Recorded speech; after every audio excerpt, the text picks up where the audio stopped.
குரு வந்து ஒரு இடத்துக்கு வருதுன்னா, அந்த இடத்தையும் ஆக்டிவேட் பண்ணும். அதை குரு எந்தெந்த இடத்த பார்க்குதோ 5ஆம் இடம், 7ஆம் இடம், 9ஆம் இடத்தை பார்வை செய்யுது இல்லையா? அதையும் ஆக்டிவேட் பண்ணிடும். இது குருவோட ப்ளஸ் பாயிண்ட்டு. அடுத்தது சனி பயிற்சி அப்படின்னு வரும்போது, சனி வந்து ஒரு ராசிக்கு வரும்போது, அந்த ராசியை வந்து டீஆக்டிவேட் பண்ணும். பார்வை செய்யக்கூடிய இடங்களையும் டீஆக்டிவேட் பண்ணிடும். அடுத்தது இந்த ராகு கேதுக்கு ஒரு பெரிய ஸ்பெஷாலிட்டி என்ன அப்படின்னு கேட்டிங்கன்னா, இது வந்து தோசையை திருப்பி போடுறதும்பாங்க. ஒழுங்கா போயிட்டுருக்கிறவன ஸ்டாப் பண்ணி விட்டுடும். தேங்கி நிற்கிறவனும் ஆக்டிவேட் பண்ணி விட்டுடும். அதனால் வந்து நீங்கள் என்ன பலன் சொன்னாலும் அதுக்கு அப்படியே தலைகீழ நடக்குங்கிறத முதல்ல யோசிச்சுக்கணும். அதுக்கு தான் கிரக அமைப்புகள் எல்லாத்தையும் பார்த்து சொல்கிறது.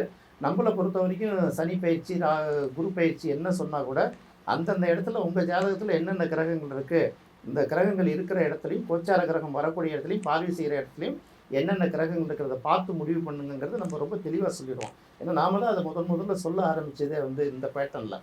அப்போ இந்த இடத்துல நீங்கள் ராகு கேது பயிற்சி அப்படின்னு பார்க்கும்போது, சனி பயிற்சி முடிஞ்சிருச்சு திருக்கணித பஞ்சாங்கப்படி. குரு பயிற்சி வந்து மே 15ஆம் தேதி. அதுக்கு அடுத்த 3ஆம் நாள்லேயே ராகு கேது பயிற்சி மே 18ஆம் தேதி வந்துடுது இல்லையா? இப்போ இந்த ராகு வந்து ஏற்கனவே பார்த்தீங்கன்னா மீனத்தில் இருக்குது. மீனத்திலிருந்து கும்பத்துக்கு வரப்போகுது. அது ரிவர்ஸில் வரும் இல்லையா? அதே போல் கன்னியில் இருக்கக்கூடிய கேது வந்து அடுத்தது வந்து சிம்மத்துக்கு வரும். இப்போ முதல்ல பார்த்துக்கணும். இப்போது எந்தெந்த ராசிகளுக்கு எந்தெந்த இடம் அப்படின்னு பார்க்கும்போது, மேஷம் அப்படின்னு பார்க்கும்போது இது வரைக்கும் 6ஆம் இடத்துல இருக்கக்கூடிய கேது 5ஆம் இடத்துக்கு வருது. 5ஆம் இடம்ங்கிறது புத்திஸ்தானம், புத்திரஸ்தானம் இருக்கு இல்லையா?